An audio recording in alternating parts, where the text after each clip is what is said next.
Welcome to this Cards on the Table. I'm delighted to be back in the company of You Are the Ref's Keith Hackett to talk about his time, 6 years or so, in charge of this country's select group referees. Keith, it was an eventful period, wasn't it? Because you were in the hierarchy at a time when there was a professionalisation of referees.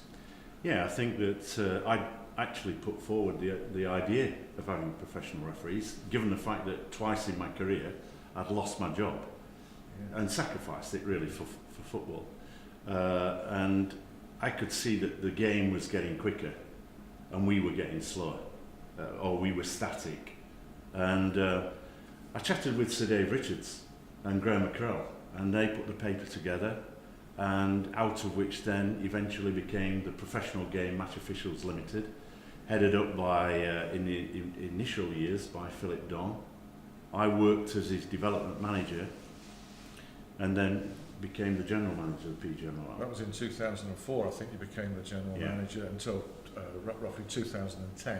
Yeah. But just taking you back to those times, it's hard to imagine now that top games would be refereed by guys who, I remember you, would work a whole day as a sales executive and then, say, drive up to Roker Park, Sunderland. I mean, this was to do an evening match. It was quite a routine day for you. How did you manage to do that? I don't know. I mean, I look back at, I can remember leaving the office at 3:30 in the afternoon, having been at a board meeting, and then hunting down to Arsenal Football Club to referee a football match and getting back home at 2 in the morning. I mean, family sacrifices were massive. But also it's a recipe for a disaster in terms of performance on the pitch, isn't it? If a referee's jaded before he even starts a difficult job. I think everything would tell you that. I never felt jaded, I wouldn't have done it. But, you know, the whole aspect of bringing professional refereeing in was to say, right, you know, I had this premise that we were going to be the 21st club in the Football League, in the Premier League. And so I visited clubs, talked with managers. Sam Allardyce was a terrific contributor towards the advancement by saying, you know, you need sports scientists, sports psychologists. We use the vision scientists that Manchester United were using. So all I did was to say, right, I'm looking at a football club and what a football club does at the professional level. I'm going to start doing the same. So we brought in, first of all, the right programs of sports science, the physical bit. We knew that, you know, I used to train on the hills at Parkwood Springs until I was physically ill. And then I thought I'd had a really good session. When in fact the science says, look, they're intensive sessions. I never had a recovery session. I didn't know what an ice bath was or going for a swim. All those sort of things were part of. Neither did I recognise from a nutrition point of view that after a game I could eat jelly babies or Jaffa cakes and that would help the recovery for the next match. So all those processes, I think, created or helped to create a foundation of better fitness. And the psychology aspect of refereeing as well. Well, the psychology, when I first introduced that, some of the guys said, just a minute, are you questioning our mentality? The reality of it was that, you know, if you take the science of communication, that 55% of absorption of something that I'm doing is through body language. Only 7% is what I say on the field of play. So the sports psychologist was one, taking the pressure out. You know, if you get a referee thinking that he's pressurised through the spectators, through the intensity of the game, you know, we're operating with a minimum of 22 cameras. It's going to 211 countries around the world. If guys begin to understand that, then it increases the pressure. You know, a simple thing like taking a deep breath would reduce that pressure immediately. Operating in the same sort of stadiums, familiarity. So you give them the fourth official role, that gets them introduced into the stadium elements. The simple actions of, look, I'm not in conflict, and reducing that referee that points at a player and says, come here, I need to talk to you, treating a player like a dog, which is not the right process. you actually create the triangle that says, come and join me. So all those sort of things were to help the performance of the referee. And the ideal model, and I say it with great conviction, is the best role model of absorbing that information and converting it to benefit is Howard Webb. Howard Webb took on board the sports science, understood the movement, the acceleration, worked hard on his fitness. Probably, and I was told this weekend, really the only referee going to a World Cup that are physically prepared for South Africa in terms of height, above sea level, all those sort of things. He was already a good conflict manager because of his police background, but his way on and off the pitch helped that process for him to become the world's number one. And, you know, that was a highlight of my career, having coached, encouraged, worked through the processes to get a referee who referees the World Cup final. Can't be a better feeling for a mentor to actually see a man reach a pinnacle like that. And you know, we're in this club where the president is Uriah Ray, and you know, really the first black referee to achieve massive success. You know, he fought certain barriers; they were there. I can remember he ran me the line. I'm not saying this to diminish Yuri.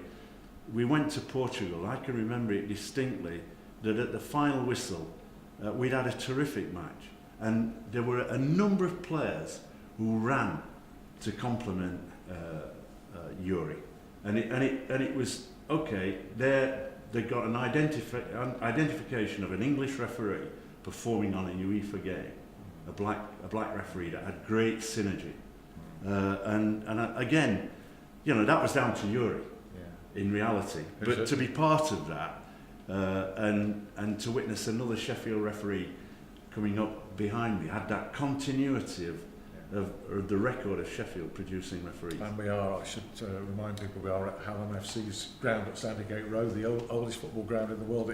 You've had a lot to do with over the years, and so has Uriah. But going back to your reign as PGMOL General Manager, you were involved in other innovations as well.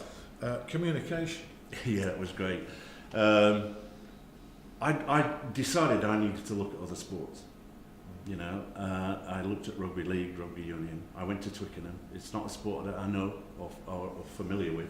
I went to Sheffield Club actually to watch a game there first, so I wasn't going to go to something completely new. And listened in to the referee, and it was a guy called Tony Spedbury who just went on and on and on. And I could hear the conversation from coming back from the players, and he was informing me. And here I'm sat there. I immediately thought, we've got to introduce this. I came back, and I had terrific support from the Premier League financially. And I said, look, I want to introduce communication kits. He went, okay. Straight away. And I went out, purchased them, and we put them into use. And I could listen in. Yeah. So the first bit was. It seems so obvious looking back, doesn't it? But well, you know, you give them microphones, they communicate with each other. It's like a toy. They all want to know, and so we had to say, cut the chatter and get to the reality of it. You had some amusing incidents, though. Well, the classic was at Chelsea, and I was at the game, funnily enough, and the referee suddenly stopped, and the game's progressing, and starts looking around, and then continued. And in the dressing room afterwards, I said, look, why did you stop? Because it could have been a big decision in the penalty area. And he sort of said, well, Keith, I suddenly got a call over my mic system. What was that? Would a taxi go from Kensington High Street to Oxford Street? And you suddenly then realise that we had a bit of a difficulty with that communication kit. Yeah. Yeah. That's a great story. And of course, you were also involved in the innovation that everybody was crying out for so many years. I mean, you were at Old Trafford. Mendes.